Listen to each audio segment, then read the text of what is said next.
Okay, make sure everything's going here.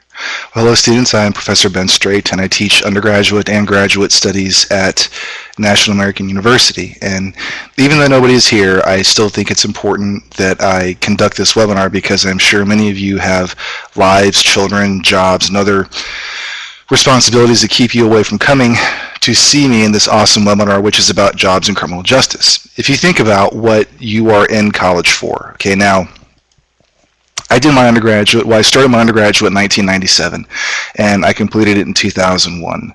And the struggle for me at 18 years old in 1997 was deciding what I wanted my major to be. Now, back then, and higher education has shifted drastically in the past, wow, it's like a dinosaur now, right? 17 years. But back then, there was a push from my academic advisor to graduate college in 4 years. It was the expectation. So we had to meet with our advisors and declare a major during our first year so we could meet the prerequisites in sequence to graduate on time. As in, if I had friends that chose their major at the end of their second semester of their second year of college, and they would sometimes do 4.5 or 5 years because they didn't have the necessary prerequisites to build upon the knowledge for classes. And there was a pressure, and I remember thinking, I thought about criminal justice, and I took a survey course, and I enjoyed it. And then I thought, well, okay, I don't know about criminal justice because it seems like if I want to go into criminal justice, what I'm going to learn as a criminal justice major is what I might learn while I'm in training. And then I started researching in Virginia, which is where I was doing my undergraduate, and I found that police officer positions, whether it was state, county, or local, didn't require a specific major. So I thought, well, if I want to go into criminal justice, I'm going to take this major because I enjoy the material, but I'm not required to have a criminal justice degree to go into law enforcement. Okay? So what's law enforcement looking for?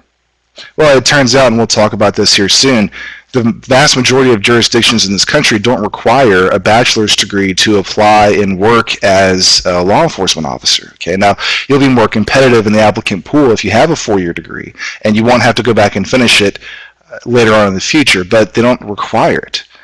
So what do they want? Well, I don't know what each law enforcement jurisdiction wants. Now, some positions, if you are going to go to the federal government and work in law enforcement, such as the DEA, the ATF, or the FBI, they require a 4-year degree. And they have certain qualifications that they want with that 4-year degree, and you can look those up, and I'll give a website later for it. And at times, they look for various majors in college because they have a critical need to fill those positions. Now, in my undergraduate in the late 1990s, they had a critical need for computer science and accounting. So if somebody graduated from an accredited 4-year institution and they were a computer science or accounting major and they had over a 3.5 GPA, they could apply directly to the FBI upon graduation. If they had under a 3.5 GPA, they were required to have 2 years of real-world experience, full-time experience in computer science or accounting before they could apply. And the requirements change. And again, if you look, and this was, 17 years ago, if you look it up now, it could be totally different. I don't know what the requirements are. It changes based upon what the critical needs of the FBI or any other law enforcement agency are, and so they're going to target those critical needs to fill those positions. So what I'm trying to tell you in introducing this webinar is that you first have to determine what it is that you want to do, or what agency you want to work for, or what institution you want to work for, and then look at their job postings and learn about that agency, institution, or government office, and then start working towards that goal. But the good news is, being in criminal justice and being a criminal justice major means that you're studying something that you are passionate about. People don't accidentally fall upon studying criminal justice. I haven't met one student in the 8 years that I've been teaching that just said, well, criminal justice, good enough. My students, and I've had hundreds of them in criminal justice, undergraduate, graduate, and PhD level, and I also teach law school, and a lot of them want to go into prosecution or public defense. There's a desire, there's a burning to serve people for those intrinsic rewards. You don't require a paycheck beyond what you get. Or to better say, you don't require a bonus. Bonuses are nice, but because you helped somebody, or you saved a life, or you served your community, that is what means more to you at the end of the day than getting a bonus or a Christmas bonus. And I'm thinking of National Lampoon's Christmas Vacation, where Clark Griswold received a Jelly of the Month Club Christmas bonus from his employer. So that's why I laughed at that. But you don't wait around for that. Okay, your reward comes every day in what you do by helping people and serving the community. It takes a special type of person to do that, because I am one of those people. I'm a former Army officer. I'm a disabled Army combat veteran, honorably discharged, former prosecutor. I fall to law and order, and I taught criminal justice for 5 years now. So I understand where you're coming from, and hopefully I can guide you in this webinar to, if nothing else, get you thinking about what is out there in the 2 to 5 to 7 year range and where you want to drive your career. Okay, the first thing that I encourage you to think about, and this is a backwards approach, as in, wait a minute.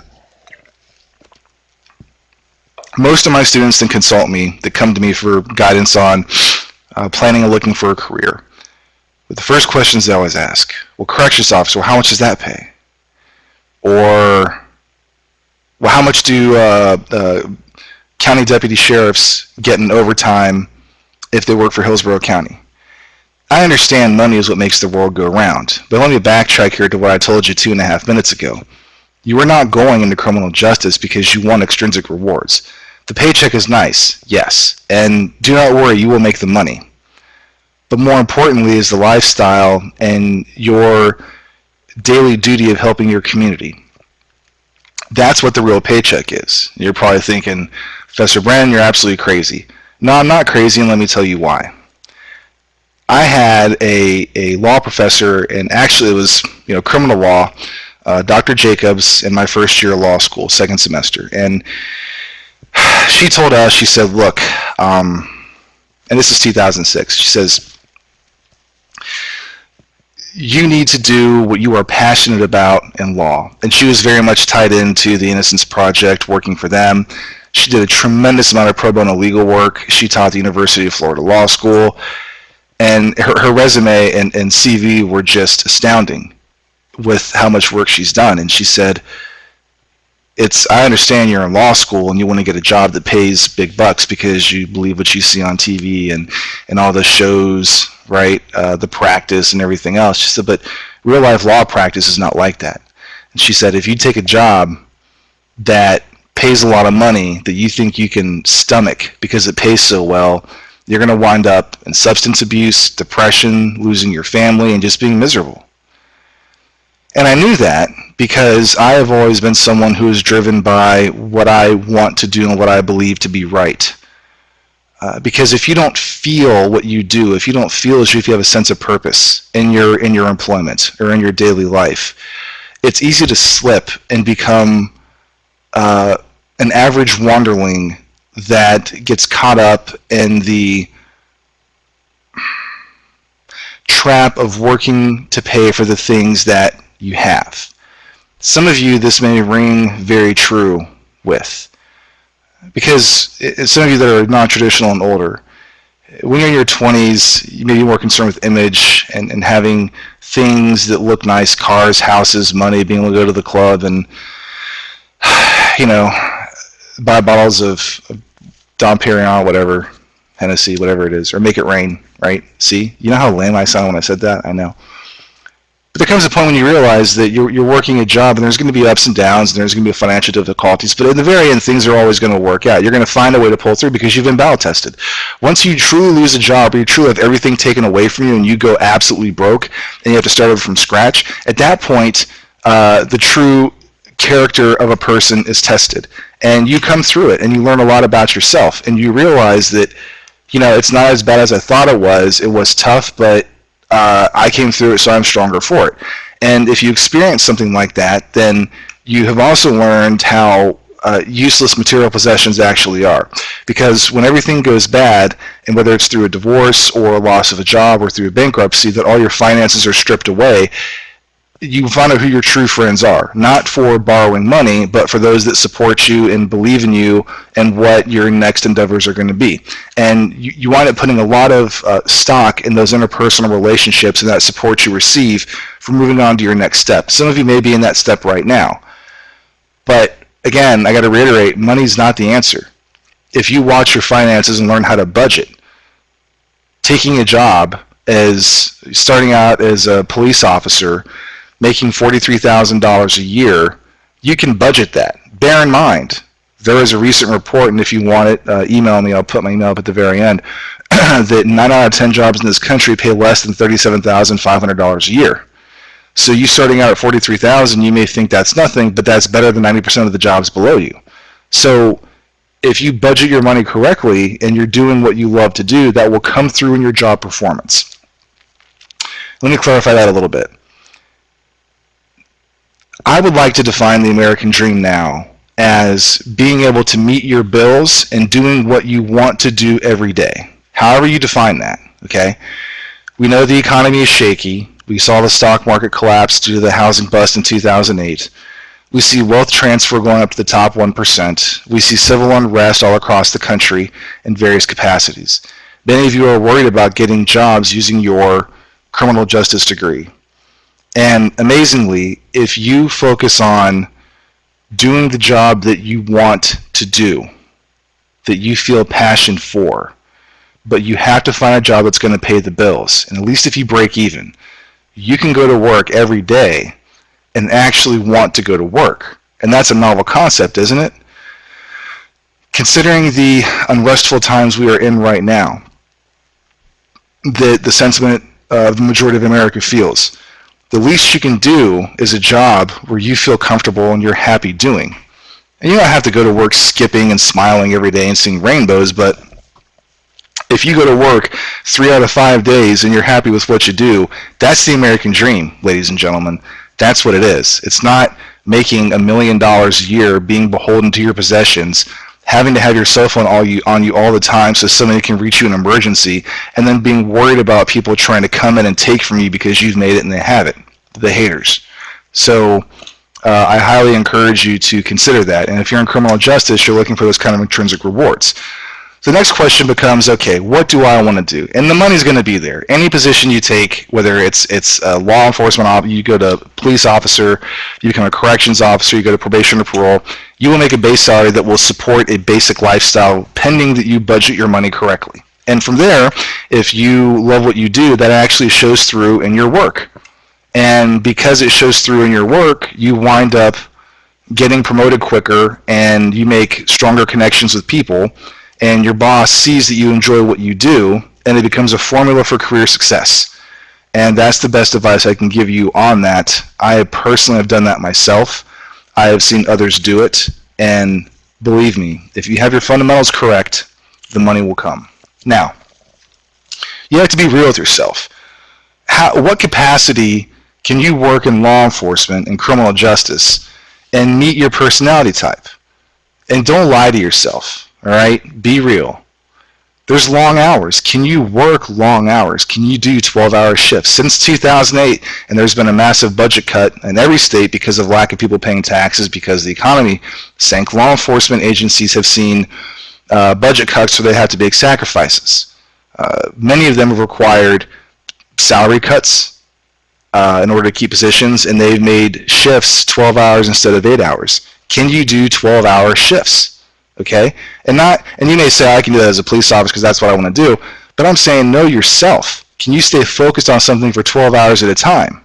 Ask yourself that question. Compassion fatigue. If you're on probation work or parole work or even law enforcement, you may be one of these people who truly cares about people and wants to make a difference. Is what happens when you give energy to others of your own and you care regardless of what the outcome is, whether they receive it or they don't. You wind up burning yourself out, and that is called compassion fatigue. And it's very common among first responders. I've taught it in numerous classes over the years. How much do you care about what you're doing? You may care a lot. Are you able to at some point separate your feelings and desire to help with the position in order to take care of yourself? Because you are only able to help others as much as you are able to help yourself and be good for others. How about stress? How do you handle stress? Some people do great under stress. Some people, you put them in the pressure cooker and they perform. Some people buckle. Neither one is good or bad, but you have to know yourself based upon previous situations that stressed you out. If you are not a high-stress person and you don't enjoy it and you want to relax and help people without confrontation and without multitasking, then there are plenty of careers in criminal justice that you can do, but it's not going to be being on the SWAT team or being in corrections, because those are both high-stress jobs. Physical fitness, you're going to have to pass a physical fitness test to go into any type of law enforcement. Can you pass that test? Can you look at what the physical fitness requirements are ahead of time, schedule the test, and then train up to that test to ensure that you pass it?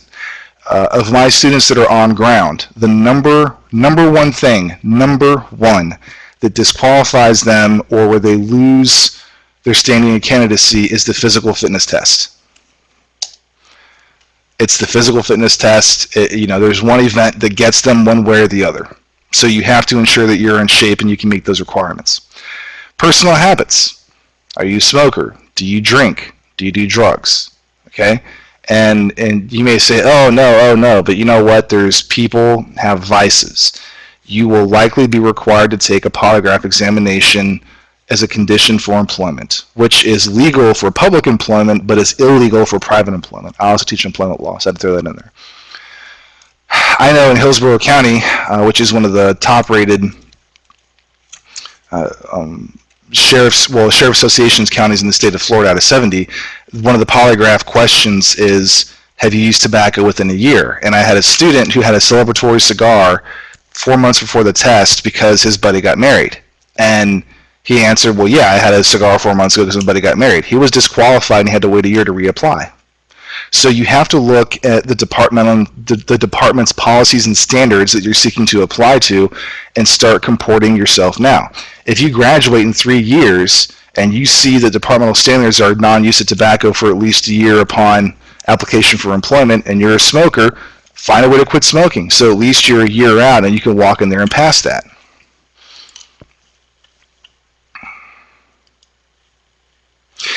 The most reported criminal justice careers, police officer, that's most people that are in criminal justice want to go into police work, okay?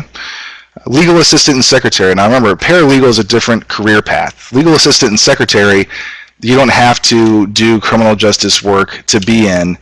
In fact, a better major for that would be English. Corrections, probation, or parole officer. Corrections officer are jail or prison officers. A very high stress position. Probation officer is for those offenders who have received probation in lieu of serving time. So they have conditions of probation to be met and they have to meet with their probation officer instead of serving time. Parole is when a felon is released early based upon certain conditions that are met. And that's the difference in those. Parole officers are more mobile than more on the go. Some states, such as Georgia and New York, require that parole officers carry a weapon with them. In Florida, they can't carry a weapon with them, but they have to go out and track down their parolees and do spot checks and make sure that everything is copacetic. They're staying out of drugs. They don't have any firearms, or they have a job where they don't. Loss prevention officer, that is the security for Walmart or Target, as an example in LPO. Security officer, unarmed or armed, it's going to depend on the state that you are in. And in Florida, it's a Class D license in my state to become an unarmed security officer. And then once you have that license, you can work for a variety of security firms. And it could be something, a lot of my students that started out, or they finished their associate's degree, got their Class D license, and they work security for a gated community or a golf course at nighttime or something while they were pursuing their bachelor's, and then they went on to become police officers. They used that Class D security license to get employment in a criminal justice field to say they're starting somewhere, and then they moved on from there. And they've all done well. I'm very proud of them. But it's going to vary by state again, so you have to look up your state requirements to obtain those licenses and what you can and cannot carry or do in those positions. There's unique criminal justice career paths. About being a game warden. In Florida, the Florida Department of Wildlife and Fisheries has law enforcement that goes out. You can imagine we have the Everglades here, and we have a lot of laws concerning wildlife and conservation areas and protected species, and they go out and they have airboats and they have a variety of maritime vehicles and swamp buggies even to go out and find those that are hunting, fishing, or whatever to make sure they're in compliance. How about being a victim's advocate at a state or district attorney's office? Victim's advocate is the one that works with victims to receive compensation, financial compensation, or even steer them to psychological counseling for what they've incurred or what they've experienced. Insurance or white-collar crime investigation. Usually this insurance or white-collar crime investigation, yeah, it's criminal investigation, but usually it is people who are well-versed in already prosecuting or working as an investigator in insurance fraud. So you're not going to come out of your undergraduate or associate's degree and work in white-collar crime investigation. You're going to have some experience under your belt. And not only that, but it appears that people that go into these types of investigation have previous experience either in the insurance field or in the business field, such as someone who was I knew someone that had an MBA in finance, and that person wound up, well, long story, wound up being hired to do insurance and white-collar crime investigations because the person knew exactly how they worked, knew how they were perpetrated. So he could work on either side and find them. Police officers, we talked to the first few points. You have to ask yourself what you want to do. Do you want to work for your city police? Do you want to work for the county police? Do you want to work for the state highway patrol?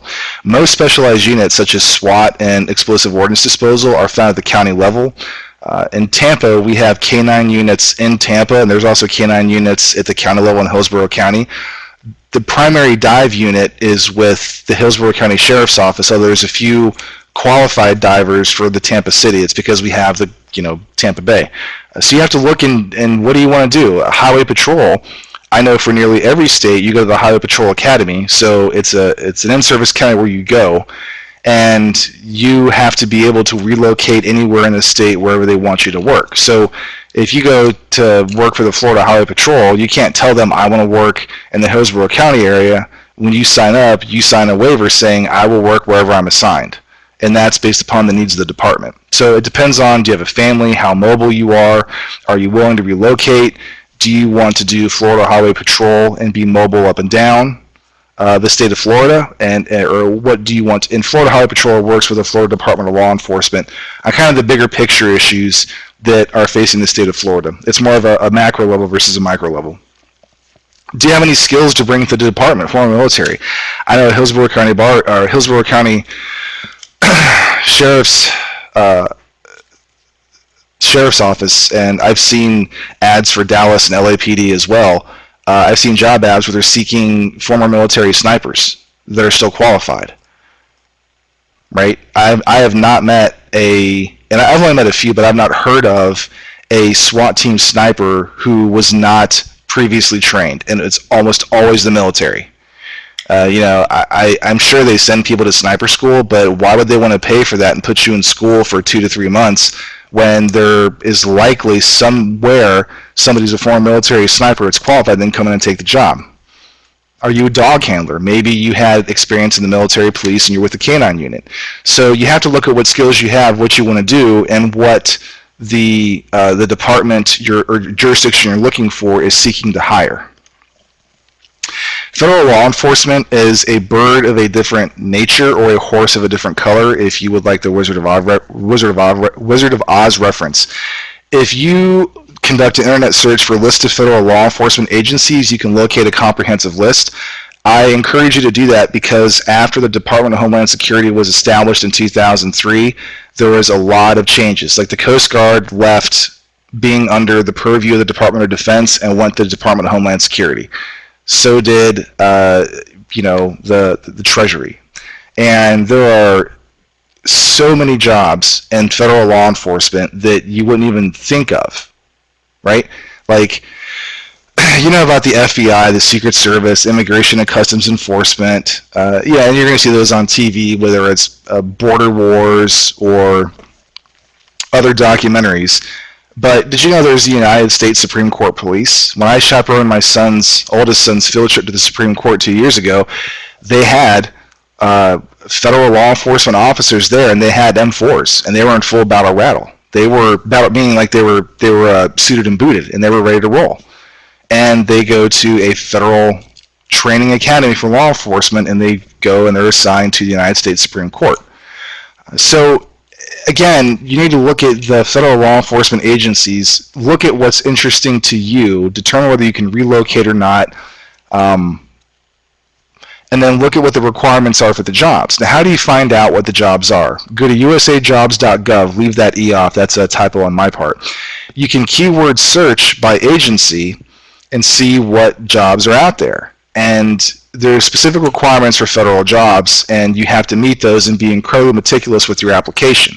And it will tell you, must have prior law enforcement experience, must have this GPA, must have these certain skills. And a lot of the jobs you're not going to be qualified for because they're very niche and specific jobs. That's fine. You will find a job you're qualified for at some point if you continue to do it. Continue to apply for the jobs. But I will tell you this, you have to beware. Federal law enforcement application, the application and hiring process usually takes 12 to 18 months. Okay, it's a very long process because of the bureaucracy and red tape involved. So if you are looking to work in federal law enforcement, I highly encourage you to start looking now.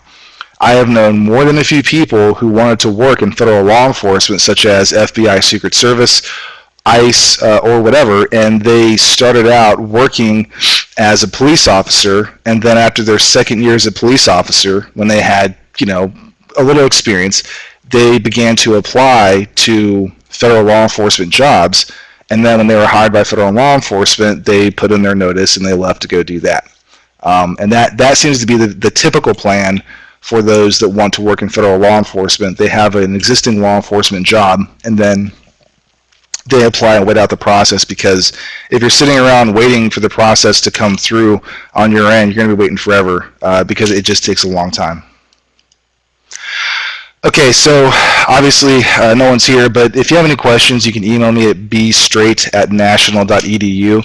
I'm happy to assist you in any way that I can. I haven't applied or looked for a job in years and years, but I know enough about the job search process and criteria that if you get stuck and you need assistance locating a certain job for a specific jurisdiction, or what does this really mean, I know I can clarify that for you. So feel free to drop me an email, and I hope this benefited. If nothing else, I hope that you thought in your mind, I didn't think of this, or maybe I thought of that, or I really need to reconsider what I'm doing and adjust fire. As long as you're thinking and you're planning, you will be successful. But if you wait until the very last minute to get this going, you will not be successful. Okay? Remember, the early bird gets the worm. It's been a pleasure, and I hope you all enjoy the rest of your time at National American University. And hopefully, if you have me in class, I'm Professor Ben, it would be a joy. So you all have a good week.